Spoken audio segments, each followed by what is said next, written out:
یہ ایک ایسا طوفان تھا جس نے دنیا کے تمام بلند عمارتوں کو ڈبو دیا تھا۔ بڑے بڑے پہاڑ پانی کے موجوں کے سامنے غائب ہو گئے تھے۔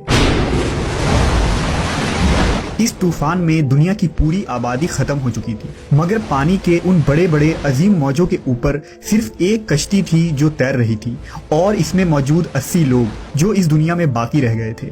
یہی وہ لوگ تھے جنہوں نے دنیا کو دوبارہ آباد کیا اور نسل انسانی کو بچایا۔ آج سے 5000 سال قبل اس سرزمین پر یہ طوفان کیوں آیا، وہ کشتی کس کی تھی، اور وہ لوگ کون تھے جنہوں نے اس کشتی میں سوار ہو کر اس خطرناک طوفان سے خود کو بچا لیا تھا۔ اس ویڈیو میں ہم آج سے ہزاروں سال قبل آنے والی اس عظیم طوفان کے بارے میں جانیں گے، جسے طوفان نوح کے نام سے یاد کیا جاتا ہے۔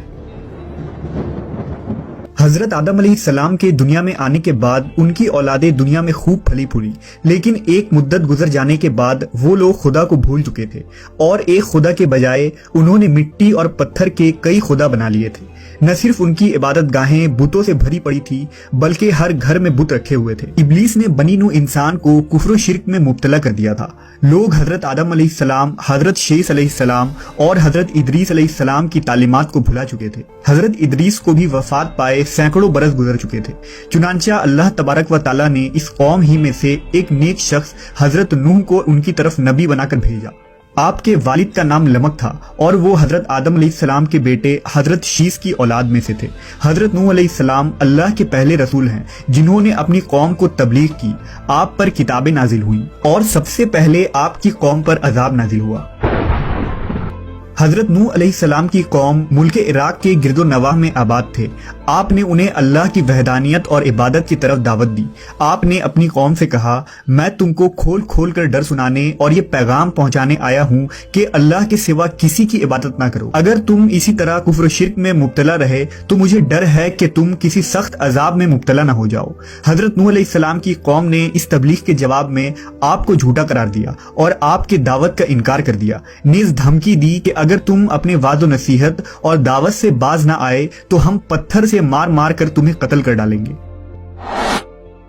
اس زمانے میں لوگوں کی عمر کافی لمبی ہوا کرتی تھی، لہذا حضرت نوح نے بھی بہت لمبی عمر پائی تھی۔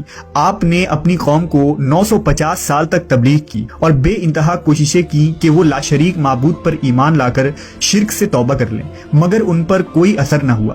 اس قوم میں صرف چند غریب لوگ تھے جو آپ پر ایمان لائے، جن کی تعداد 70 یا 80 تھی۔ جب درس سے توحید دیتے دیتے مدتیں گزر گئیں، ان پر کوئی اثر نہ ہوا تو ان کی مخالفت اور دشمنی میں اضافہ ہوتا گیا۔ اللہ نے اپنے نبی کے اطمینان کے لیے ان کی طرف وحی فرمائی کہ جن کی قسمت میں دولت ایمان تھی وہ ایمان لا چکے، ان کے علاوہ اور کوئی بھی ایمان لانے والا نہیں، اس لیے آپ ان کے لیے غم زدہ نہ ہو۔ اب مہلت کی گھڑیاں ختم ہونے والی ہیں، ان کی تباہی کا مقررہ وقت آ پہنچا ہے۔ اللہ تبارک و تعالیٰ نے حضرت نوح علیہ السلام کو حکم دیا کہ ایک کشتی بناؤ۔ انہیں ایک عظیم سیلاب سے ہلاک کرنا مقدر ہو چکا تھا، اس لیے پہلے ہی اپنے نبی کو اللہ نے کشتی بنانے کا حکم دیا۔ حکم ملتے ہی حضرت نوح علیہ السلام کشتی بنانے کے لیے کمر بستہ ہو گئے۔ آپ نے لکڑیاں جمع کرنی شروع کر دی۔ اللہ نے اپنے نبی کو لکڑی کاٹ کر تختہ بنانے کے علم و ہنر سے نوازا تھا، لہٰذا آپ نے ان لکڑیوں کو کاٹ کر تختہ بنانا شروع کر دیا۔ جب نوح علیہ السلام کی قوم اور اس قوم کے سرداروں نے آپ کو لکڑیاں کاٹتے دیکھا تو مذاق اڑانے لگے اور کہنے لگے، کیا تم نبوت چھوڑ کر بڑھئی بن گئے ہو؟ اور یہ جو تم کشتی بنا رہے ہو کیا یہ زمین پر چلے گی؟ یہاں تو کوئی دریا اور سمندر نہیں۔ غرض طرح طرح سے آپ کا مذاق اڑایا جاتا، لیکن آپ نے صبر کیا۔ اس کے جواب میں صرف یہی فرماتے کہ اے نافرمانو، آج تو تم میرا مذاق اڑا رہے ہو، لیکن اللہ کا عذاب طوفانی شکل میں آئے گا تو پھر تمہیں حقیقت کا پتہ چلے گا، مگر افسوس اس وقت تمہاری کوئی معافی قبول نہیں ہوگی۔ جب عذاب الہی کا وقت قریب آیا تو اللہ نے حکم دیا کہ ہر قسم کے جانوروں کا ایک ایک جوڑا اس میں رکھ لو، اور جو لوگ ایمان لائے ہیں انہیں بھی سوار کر لو۔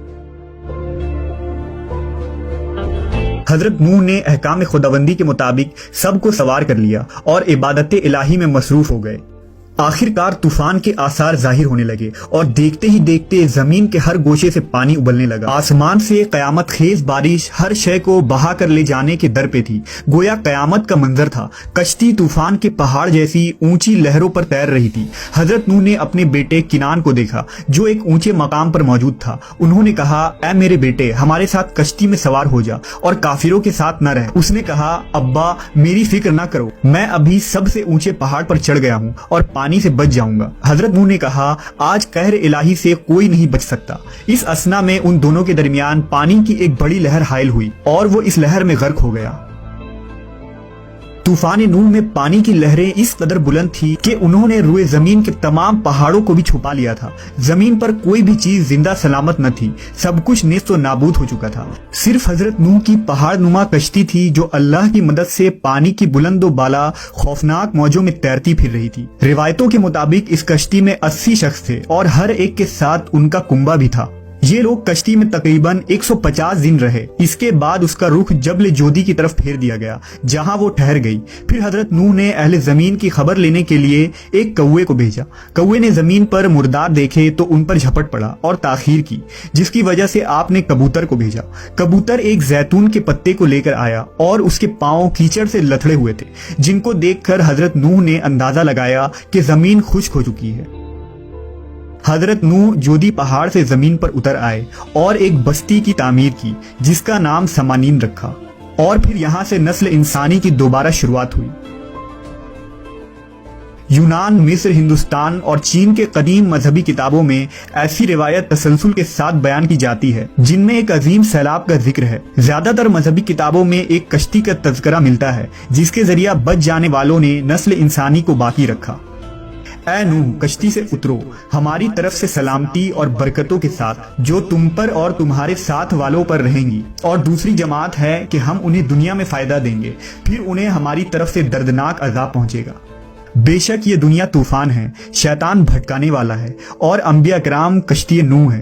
جس نے ان کی پیروی چھوڑ دی وہ نوح علیہ السلام کے بیٹے کنان کی طرح ہلاک ہوا، جبکہ اس طوفان سے محفوظ وہی رہے جو کشتی نوح میں سوار ہو گئے۔